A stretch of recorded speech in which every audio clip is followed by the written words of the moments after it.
This is Algebra 1, Lesson 8b, Areas of Rectangles and Squares, and it includes examples 8.1 and 8.2.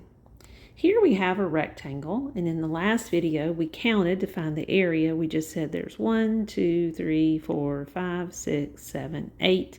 So it has 8 square units as its area. Now, you can probably see that there's a faster way of doing it, especially if the shape is much larger. And we can take the length and the width and multiply them, because 4 times 2 is 8, and a unit times a unit is a unit squared.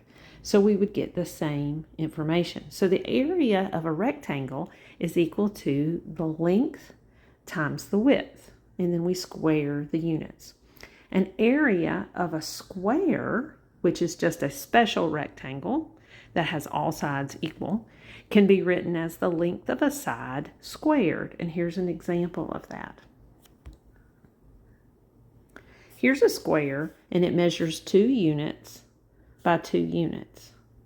And we could say, since it technically is a rectangle, we could say that's equal to length times width, which is equal to 2 times 2, which is equal to 4, and the unit is square units because it's a unit times a unit. But since all the sides are equal, I could just say the area is equal to the side, I use a cursive S there, squared, so it doesn't look like a 5. Area is equal to whatever the side is, squared. And that means to multiply it times itself. That's why we use that term for it. It's because we're talking about a square. So either way you think about it, those will both work.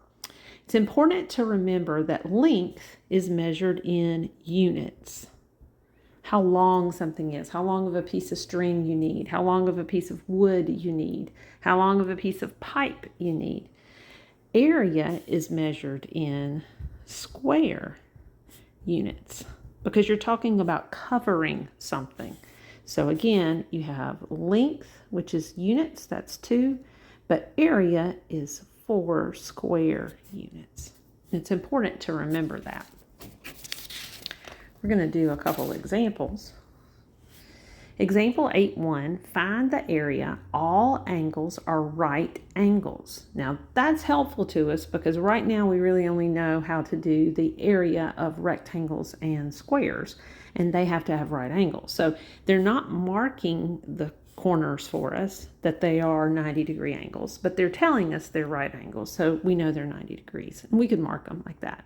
So we know we're dealing with rectangles or squares.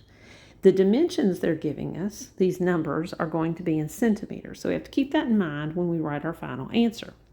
So I don't have a formula for this kind of a weird shape, but I can break it up into 2 rectangles. And I think what I'll do is just draw a dotted line down through there, and we'll pretend that's straight, okay? So then what you have is you have this rectangle here, and then you have this rectangle here. And we can find the area of that. So the area of the yellow one is going to be 2 times 5, which is 10, and that's square units.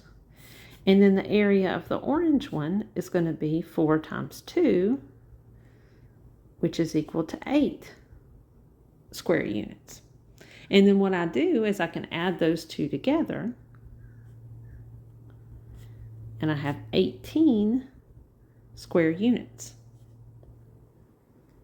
Now, the book shows you a different way of dividing that shape up, and you would get exactly the same answer. You could have divided it like this, and you would have had a rectangle, a rectangle here, as well as this rectangle here.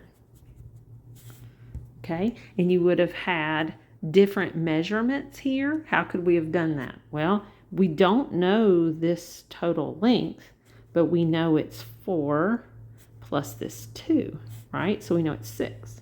So that'd be 6 times 2, which is 12. And then we can do the orange one up here. We don't know this length, but we know the whole thing is 5, and this little piece is 2, so this has got to be 3. So then that'd be 2 times 3, which is 6. And when you add those together, you also get 18 square units. So no matter how you cut it up, you should get 18 square units. Here's another example, example 8.2. Find the area of the shaded portion of this figure. All angles are right angles. Again, we are dealing with squares or rectangles. Dimensions are in meters. I think I did put my dimensions last time. Oh, I forgot to put, they wanted it to be in centimeters. So let's change our answer to 18 square centimeters. We can do better than just unit because we know what the units are. Find the area of the shaded portion. Okay, so if you can see my shaded part here, I'll just color that in yellow. They don't want all of it. They want just that shaded area, okay? So it's kind of almost like there's a pool, okay, and they're building a deck around the pool would be a similar thing. It wouldn't be, the measurements wouldn't work out, I don't think, as much, but that kind of idea where there's, you've got an area around something that maybe you need to buy a carpet for, or you need to buy some sort of flooring for, or paint for, or something.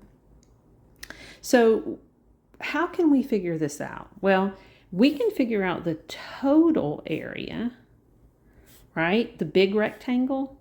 And we could do that. We could do the length times the width, which would be 10 times 8. We could get that 80.